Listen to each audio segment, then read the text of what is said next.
ध्यान दीजिएगा बेटा, आज हम लोग पढ़ रहे हैं श्रेणी आर एल परिपथ के बारे में। संयोजन है शुद्ध प्रतिरोध R और शुद्ध प्रेरकत्व को श्रेणी क्रम में जोड़ा गया है। तो ये हमने ले लिया एक प्रतिरोध R और ये प्रेरकत्व है जिसका प्रतिघात या प्रेरकत्व प्रतिघात दे रखा है कितना XL, और इसको एक प्रत्यावर्ती स्रोत के साथ जोड़ा गया है। इस प्रत्यावर्ती स्रोत के विभव का मान होगा V0 sin ओमेगा t। यहाँ पर धारा I प्रवाहित होगी तो ओम के नियम के अनुसार जो प्रतिरोध है उसके अंदर एक विभव उत्पन्न होगा और उस विभव का मान होगा IR। और यही धारा, चूंकि ये श्रेणीक्रम परिपथ है तो धारा परिपथ में समान बनी रहेगी और इसका जो विभव होगा वो होगा धारा, और यहाँ पे प्रतिरोध का काम कर रहा है XL आपके पास, तो IXL। ये हम पढ़ के आ चुके हैं कि प्रतिरोध के अंदर धारा व विभव के मध्य जो कलांतर होता है वो शून्य होता है। तो जिस फेज में जिस दिशा में धारा होगी उसी दिशा में कुछ आगे आपके पास विभव का प्रतिरोध भी होगा आपके पास। दूसरी तरफ बात बोली जाए, हमने शुद्ध प्रेरकत्व में ये पढ़ा था कि जिस फेज में धारा होती है उससे 90 डिग्री आगे उसका विभव होता है। ये आपके पास VL का मान हो गया। ध्यान दीजिए, यहाँ पर हमें संयोजन कुछ 3 प्रकार के पढ़ने हैं। एक RL का संयोजन पढ़ना है, एक RC का संयोजन पढ़ना है, और फिर लास्ट में हमें RLC तीनों का संयोजन पढ़ना है। तो संयोजन के अंदर आपको क्या क्या याद करना है? जब संयोजन पढ़ते हैं तो सबसे पहले जो बनाया जाता है वो बनाना पड़ता है विभव फेजर। अब विभव फेजर को बनाने का तरीका क्या है? विभव फेजर ये कहता है कि सबसे पहले ये देखा जाए कि परिपथ किस प्रकार का है, श्रेणी क्रम का है कि समांतर क्रम का है। तो ऊपर लिखा है ये R तथा L का श्रेणी क्रम परिपथ है। जब परिपथ श्रेणी क्रम होगा तो उसके अंदर धारा समान रहेगी, और जो समान रहती है उसी को हम रेफरेंस मान लेते हैं हमारा। तो हमने बोला श्रेणी क्रम परिपथ है, इसमें धारा समान रहेगी और वो धारा का मान होगा I0 आपके पास। ये हमने मान लिया कि I0 इस दिशा में जा रही है। अब I0 फिक्स हो गया, हमें प्रतिरोध का विभव दर्शाना है। तो हमने बोला है जिस दिशा में I0 होगा उसी दिशा में कुछ आगे उसका प्रतिरोध भी का विभव भी होगा। तो ये I0 है, इसी दिशा से थोड़ा आगे क्या होगा, प्रतिरोध का विभव। अगर इसके अधिकतम विभव को दर्शाया जाएगा तो यहाँ लिखना पड़ेगा बेटा V0R। आपको पता है नोट क्या बताता है? शिखर मान या अधिकतम मान को दर्शाता है। तो ये V0R ये बता रहा है कि प्रतिरोध के अंदर अधिकतम या शिखर मान का मान कितना है? V0R है आपके पास। अब हमें दर्शाना है VL को। आपने देखा है कि जिस दिशा में I0 होती है उससे 90 डिग्री आगे VL का मान होगा। तो ये I0 की दिशा हम फिक्स कर चुके हैं, इससे 90 डिग्री आगे मान होगा VL का, और हमें VL का शिखर मान चाहिए तो हम लिखेंगे V0 L वेक्टर आपके पास। अब यहाँ ध्यान से आपने 11th क्लास में एक बात पढ़ी है कि इधर की तरफ एक सदिश दे रखा है A वेक्टर और यहाँ दूसरा सदिश है B वेक्टर। तो इनका परिणामी सदिश कैसे ज्ञात करते हैं? A वेक्टर को उठाकर B के ऊपर दिखाते हैं और B को A के सिरे पर बना दिया जाता है। तो जहां इनका विकर्ण काटेगा वो विकर्ण इनके परिणामी सदिश को दर्शाएगा। अगर मैं बोलूं इनका सदिश योग लिखे तो आप लिखते थे R वेक्टर बराबर होगा A vector plus of B vector.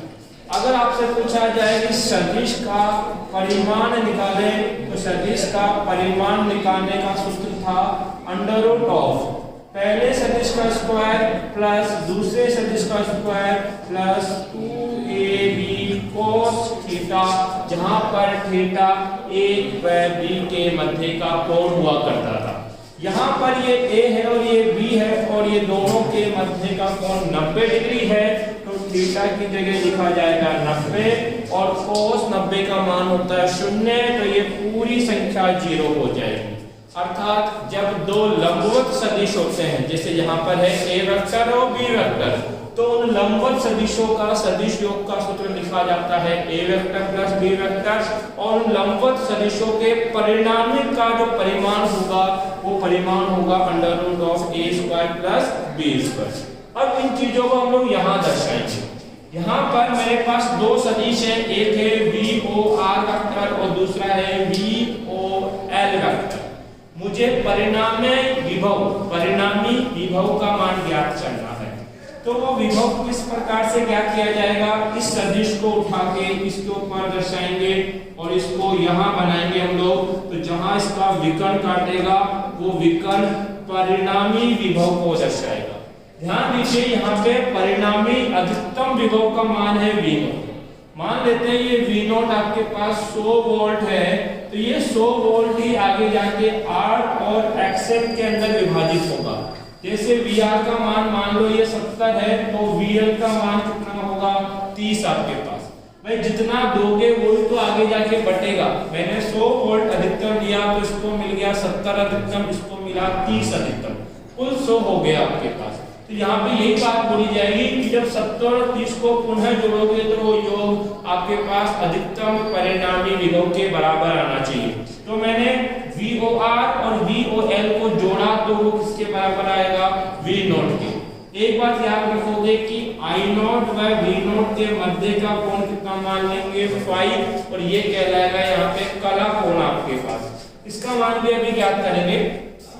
मुझे इसका सदिश योग ज्ञात करना है। तो सदिश योग ज्ञात करने का सूत्र क्या दिया था? सर एक सदिश ये है, दूसरा सदिश ये है, और ये इसका परिणामी है। तो परिणामी सदिश होता है पहला सदिश V0 R वेक्टर प्लस दूसरा सदिश V0 L वेक्टर। ये तो हो गया सदिश योग। मुझे इसका परिणाम ज्ञात करना है, तो परिणाम होगा V0 वेक्टर का मोल बराबर, सूत्र बताया गया था पहले सदिश का स्क्वायर VOR का स्क्वायर प्लस दूसरे सदिश का स्क्वायर VOL का स्क्वायर। ध्यान दें, ओम के नियम के अनुसार V0 R बराबर होगा I0। देखो जैसे आपने लिखा है VR बराबर होता है IR। अगर ये अधिकतम विभव है तो यहाँ पे अधिकतम धारा होगी। अधिकतम विभव को दर्शा दिया V0 से, तो अधिकतम धारा किससे दर्शाई जाएगी बेटा? I0 से। तो V0 R का मान ओम के नियम के अनुसार कितना हो गया? I0 R। इसी प्रकार से V0 L का मान कितना होगा? वो होगा I0 ऑफ XL। तो मेरे पास V0 R का मान भी पता है, V0 L का मान भी पता है। इन दोनों के मान यहाँ रखोगे आप लोग तो परिणामी मान आएगा जो देखें। यहाँ बात की जाए आपके पास, तो V0 वेक्टर का परिमाण बराबर अंडर रूट ऑफ पहले सदिश का मान रख दो। ये इसका क्या करता है? स्क्वायर। जब इसका स्क्वायर करोगे तो ये होगा I0 का स्क्वायर R का स्क्वायर प्लस यहाँ पे भी स्क्वायर करना पड़ेगा, तो ये हो जाएगा I0 का स्क्वायर XL का स्क्वायर। यहाँ देखें I0 स्क्वायर दोनों में कॉमन है। I0 स्क्वायर को बाहर निकालोगे तो V0 बराबर I0 under root of R square plus XL square.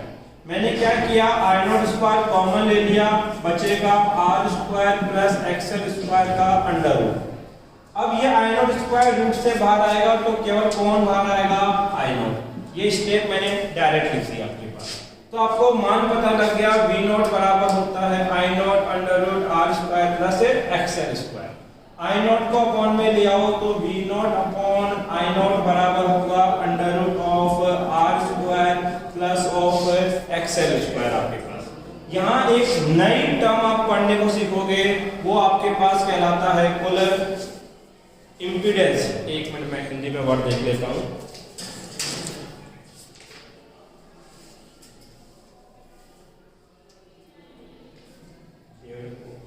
प्रतिबाधा, ठीक है। एक टर्म आएगी बेटा प्रतिबाधा, इसको इंग्लिश में बोलते हैं इम्पीडेंस। इसको प्रतिबाधा को जेड से दर्शाया जाता है। इसकी परिभाषा है किसी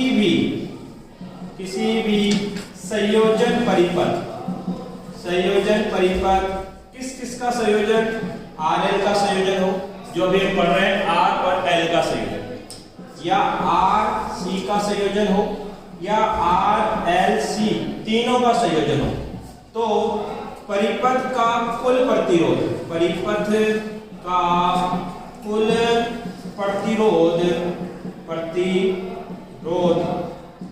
प्रतिबाधा कहलाती है। मेरा मतलब समझो क्या था। मान लीजिए आपके पास एक परिपथ है, इस परिपथ में आपने एक बैटरी लगाई और इस बैटरी का अधिकतम विभव है 10 वोल्ट। मैं ये पूछूं कि इस परिपथ में अधिकतम धारा बह रही है 2 एम्पियर, तो बताओ इस परिपथ में ये R1 मान लो और ये R2 मान लो, आपके पास दो प्रतिरोध जोड़े गए हैं।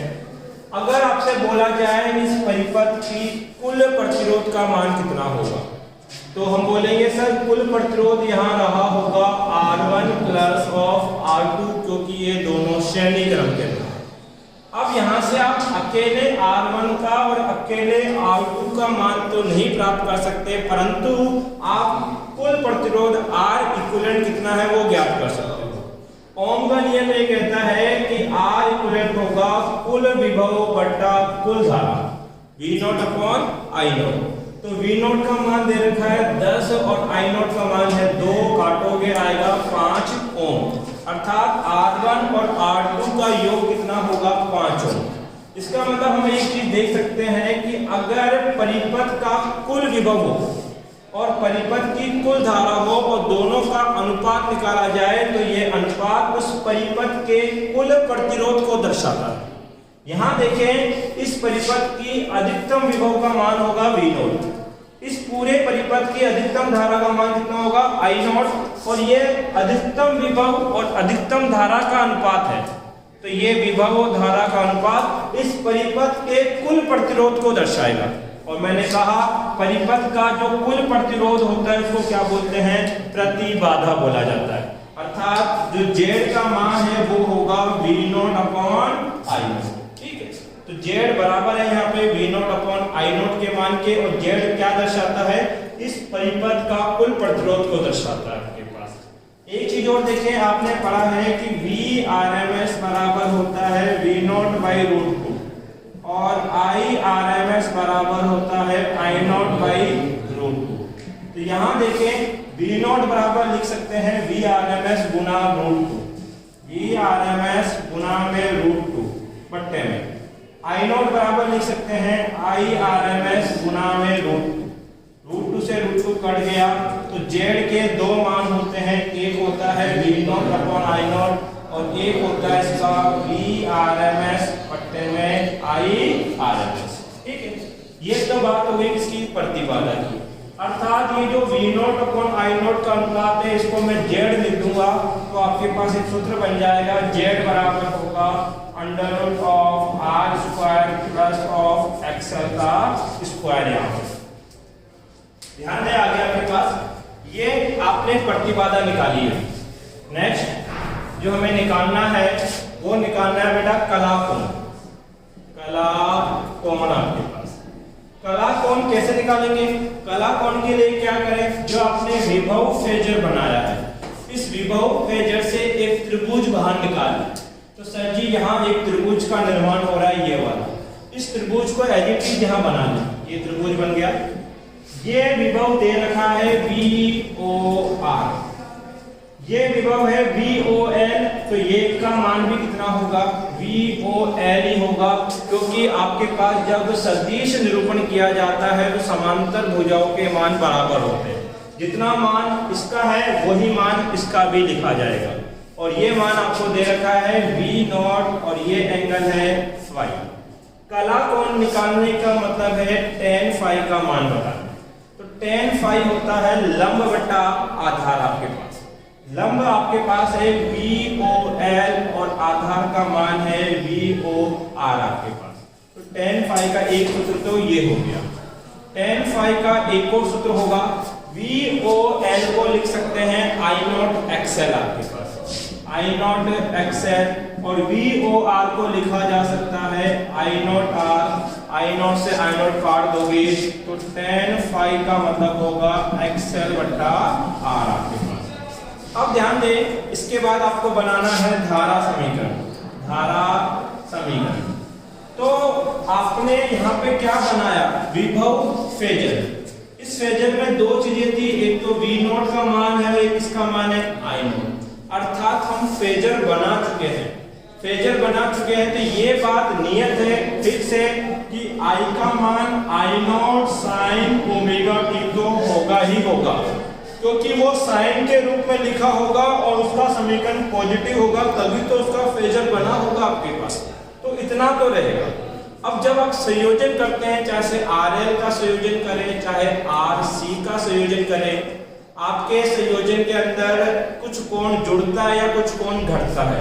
अब इसमें ओमेगा टी या तो प्लस फाई बनेगा या ओमेगा टी माइनस फाई बनेगा, और ये बात आप किससे ज्ञात करोगे, विभव फेजर से। विभव फेजर में देखें आई नॉट जो है वो वी नॉट के मान से पीछे है, आई नॉट का मान वी नॉट के मान से क्या है, पीछे है। पीछे कितना कोण है, फाई कोण, ये पीछे है, इसलिए यहाँ पे साइन क्या लगा जाता है बेटा, माइनस फाई। तो धारा का समीकरण क्या बनेगा, i naught sine omega T minus phi. एक छोटा सा कंसेप्ट देता हूँ कि जब आप प्रैक्टिकल में इस फाई के मान को देखोगे तो फाई का मान लगभग 10 से 15 डिग्री के बीच का होता है। हाँ, ग्राफ में आपको दिखने में 45 डिग्री दिख रहा होगा, लेकिन जब प्रैक्टिकल में देखोगे इसको, प्रैक्टिकल वैल्यू जो आती है फाई की वो आती है 10 से 15 डिग्री के आसपास। तो हम ये कंसीडर करके चलेंगे। अब अगला बनाना पड़ता है बेटा आपके पास प्रतिबाधा फेजर, प्रतिबाधा फेजर। प्रतिबाधा फेजर बनाने के लिए एक स्टेटमेंट याद रखो, जैसे कि कोई पंडित शादी कराते टाइम स्टेटमेंट देता है, ऐसे ही प्रतिबाधा फेजर बनाने के लिए भी स्टेटमेंट है। स्टेटमेंट यह है कि जिस फेज में आपका विभव होता है उसी फेज में उसका प्रतिरोध भी होता है। फेज का मतलब है मेरा दिशा से, जिस दिशा में आपने विभव दर्शाया है उसी दिशा में उसका प्रतिरोध भी दर्शाया जाएगा। जैसे विभव फेजर को देखें तो इस फेज में आपने प्रतिरोध का विभव दर्शाया है, तो इसी दिशा में उसका प्रतिरोध भी दर्शाया जाएगा। यहां पर अपने प्रेरकत्व का विभव दर्शाया, VOL क्या है, प्रेरकत्व का विभव है, तो इसी दिशा में प्रेरकत्व का प्रतिरोध भी होगा, और प्रेरकत्व का प्रतिरोध होता है XL, इसको बोलते हैं प्रेरकत्व प्रतिघात आपके पास। तो ये दिशा होगी XL वेक्टर की। अब एक बिंदु पे कितने सदिश आ रहे हैं, 2। परिणामी कैसे निकाला जाएगा, इस सदिश को उठा के इसके ऊपर बना देंगे और इस सदिश को उठा के इसके ऊपर बनाएंगे, तो ये जो रेखा है ये परिणामी को दर्शाएगी। यहाँ देखो परिणामी कौन था, V नॉट। V नॉट क्या है, पूरे परिपथ का विभव है, तो जिस दिशा में पूरे परिपथ का विभव होगा उसी दिशा में पूरे परिपथ का प्रतिरोध भी होगा, और संपूर्ण परिपथ का कुल प्रतिरोध क्या कहलाता है, प्रतिबाधा, अर्थात ये किसकी दिशा होगी, Z की दिशा होगी। ये कोण कितना है बेटा, फाई आपके पास। तो ये जो आपने बनाया इसको बोला जाता है प्रतिबाधा फेजर। मुझे यहाँ पे सदिश योग करना है तो मैं लिखूंगा Z वेक्टर बराबर होगा R vector plus of XL vector. मुझे Z वेक्टर का परिमाण निकालना है तो परिमाण लिखा जाएगा पहले सदिश का स्क्वायर प्लस दूसरे सदिश का स्क्वायर। एक चीज नोटिस करो, Z का मान चाहे से विभव फेजर से निकालो या Z का मान प्रतिबाधा फेजर से निकालो, दोनों के मान समान ही आते हैं आपके पास। अब जो नई राशि हमें ज्ञात करनी है वो आपके पास है प्रतिबाधा त्रिभुज, प्रतिबाधा त्रिभुज।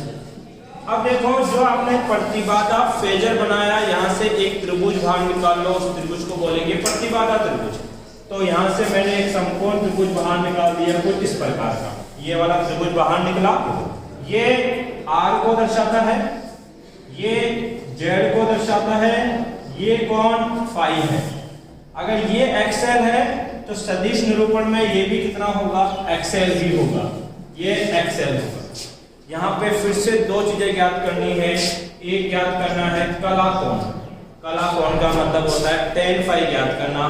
tan फाई क्या होता है, लंब बटा आधार। लंब है एक्सएल, आधार कितना है आर। देखो चाहे से आप कला कोण विभव फेजर से निकालो तब भी एक्सएल बाई आर आएगा, चाहे से आप प्रतिबाधा त्रिभुज से निकालो तब भी एक्सएल बाई आर ही आएगा। तो ये tan फाई। एक होता है शक्ति गुणांक। शक्ति गुणांक इसको हम दर्शाते हैं बेटा cos फाई। cos फाई का जो भी मान होगा वो शक्ति गुणांक का मान होगा आपके पास। तो cos फाई होता है, cos क्या होता है बेटा आपके पास, आधार बट्टा कर्ण आपके पास। तो आधार कितना है r और कर्ण का मान कितना है z। तो cos फाई का मान हो गया r बट्टे z। अब बनाया जाएगा बेटा इसका वक्र। तो वक्र ध्यान दो, v बराबर आपने पढ़ा v not sine omega t और I बराबर आ गया साइन ओमेगा t माइनस का क्या फाई आपके पास। ठीक है, देखो I बराबर I not sine omega t minus phi. इनका वक्र बनाते हैं। वक्र बनाएंगे तो इस अक्ष पे मैं विभव और धारा को दर्शा रहा हूं और यहाँ पर मैं ओमेगा t को दर्शा रहा हूं आपके पास। सबसे पहले विभव की बात करेंगे तो विभव में वक्र बनेगा साइन का। तो साइन का वक्र कुछ इस प्रकार से प्राप्त होगा। ये आपके पास v नॉट और ये मान हो जाएगा माइनस का v नॉट। अब धारा में देखें, धारा में भी वक्र बनने वाला है साइन का, परंतु कोण क्या है, ओमेगा टी माइनस फाई है। जब ओमेगा टी माइनस फाई होता है तो वक्र कुछ आगे से स्टार्ट होगा। इसका मतलब बनेगा तो साइन ही, बस कुछ आगे से स्टार्ट हो जाएगा। और ये कितना आगे से स्टार्ट होगा, जितनी इस फाई की वैल्यू आपके पास होगी। तो ये धारा का वक्र है, ये हो गया आई नॉट, ये हो गया माइनस आई नॉट। अब इसका निर्माण करना पड़ेगा बेटा संपूर्ण फेजर। ध्यान दें यहाँ पे कि सारी कहानी हमने पढ़ी इसलिए ताकि हम संपूर्ण फेजर इसका बना सकें। तो विभव का समीकरण है v not sine omega T, धारा का समीकरण है I not sine omega T minus phi. अब यही जो I धारा है ये R प्रतिरोध में प्रवाहित होती है और यहाँ पर विभव में कुछ प्रतिरोध बनता है जिसको हम बोलते हैं VR। ये प्रतिरोध का विभव है आपके पास और ओम के नियम के अनुसार VR का मान कितना होता है, IR होता है। अब I का मान तो हम निकाल चुके हैं कि I को ये लिखा जा सकता है, तो मान हो जाएगा I not sine omega T minus phi गुणा में R। फिर यही धारा, चूंकि ये श्रेणी क्रम संयोजन है तो यही I मान की धारा एक्सएल में प्रवाहित होगी और एक्सएल में विभव बनेगा VL आपके पास। उस VL का मान ओम के नियम के अनुसार होगा I एक्सएल। I का मान दे रखा है I not sine omega T minus five गुणा में कितना एक्सएल। अब यहाँ पे देखो कुल विभव धारा के 4 समीकरण आ गए। अब तक आप 2 समीकरण का फेजर बनाते आए थे, अब 4 समीकरण का फेजर बनाओगे। एक चीज समझे कि जो विभव का ड्रॉप होता है इनका फेजर धारा को देखकर बनाते हैं। ये जो VR और VL है इनका फेजर किसको देख के बनाना है, धारा को देख के बनाना है। बाकी V और I का फेजर उसी प्रकार बनेगा जैसे अब तक हम सीखते आए। सबसे पहले चारों समीकरण को देखो, फेजर बनने लायक है क्योंकि चारों समीकरण पॉजिटिव है और चारों ही समीकरण साइन के फंक्शन के रूप में लिखी गई है आपके पास। यहाँ पर फेजर बनता है XY तल के अंदर। तो ये XY तल आपके पास हो गया जिसमें हम लोग फेजर का निर्माण करेंगे। परिपथ में सबसे पहले आएगा विभव, तो फेजर भी विभव का बनेगा। यहाँ V नॉट ये दर्शाता है कि इसकी लंबाई ज्यादा बनानी है। साइन का फेजर बनेगा नहीं, टर्म बची ओमेगा टी। ओमेगा टी का V के साथ संबंध है समानुपाती का, और समानुपाती का ग्राफ आता है सीधी रेखा, ये V नॉट। ओमेगा टी जो है वो पॉजिटिव एंगल है इसलिए हम मूव करेंगे एंटी क्लॉकवाइज डायरेक्शन में आपके पास। अब क्या बचा I नॉट ये कहता है भैया मेरा परिमाण छोटा बनेगा।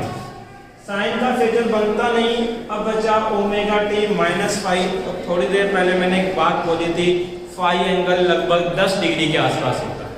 तो ये ओमेगा टी से 10 डिग्री पीछे बनेगा, माइनस फाइव ये कहना चाहता है। सबसे पहले ओमेगा टी कहाँ बन रहा है वो पता होना चाहिए आपको।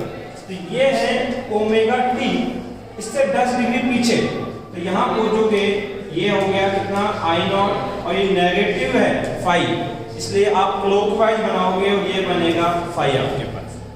मैंने कहा था वी आर और वी एल के फेजर किसको देख के बनाए जाते हैं, धारा को।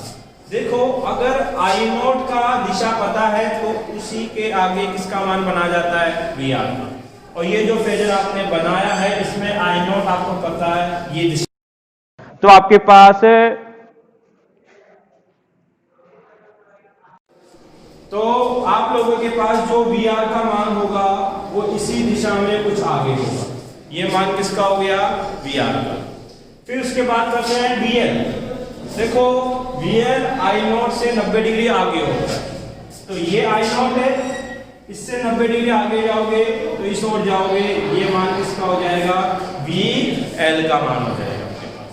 अब यहां से 90 डिग्री आगे गए हो तो कैसे लिखोगे, प्लस पाई बाई। अब एक चीज जो नई आपको सीखनी है वो होता है फेजर सम, सदिश योग। वी नॉट किससे जुड़ा है, वी आर से। वी नॉट वी आर से जुड़ा है और वी नॉट वी एल से भी जुड़ा है आपके पास। तो क्या करना, वी नॉट को वी आर से जोड़ देना और वी नॉट को वी एल से जोड़ देना। ये बन गया इसका संपूर्ण फेजर। कॉपी।